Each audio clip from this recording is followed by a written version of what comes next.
પાટણના સાંતલપુર ખાતે આવેલ હિન્દુસ્તાન પેટ્રોલિયમ કોર્પોરેશન લિમિટેડના પ્લાન્ટમાં બોમ્બ ડિસ્પોઝલ મુકાયો હોવાની બાતમીના આધાર પરની મોકડ્રીલ યોજવામાં આવી હતી, જેમાં કર્મચારીઓને બોમ્બ મુકાયો હોવાની ઘટના પર સાવચેતી રૂપે કઈ રીતે કામગીરી કરી શકાય તે માટેની માહિતી પૂરી પાડવામાં આવી હતી.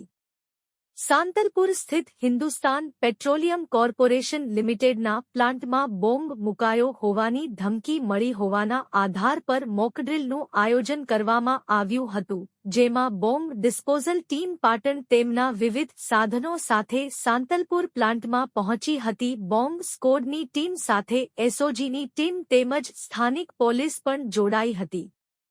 પ્લાન્ટમાં કામ કરતા કર્મચારીઓને સુરક્ષિત ખસેડવામાં આવ્યા હતા, જેમાં બોમ્બ સ્કોડની ટીમ દ્વારા બોમ્બ શોધ્યો હોવાનું અને બોમ્બને સુરક્ષિત રીતે અન્ય સ્થળે ખસેડી ડિસ્પોઝ કરવામાં આવ્યો હતો, જેનું સંપૂર્ણ રિહર્સલ યોજાયું હતું.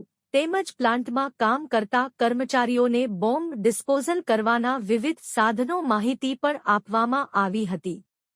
તેમજ કોઈ આવી ઘટના સર્જાય તો તે માટે સાવચેતી માટેની માહિતી પણ આપવામાં આવી હતી.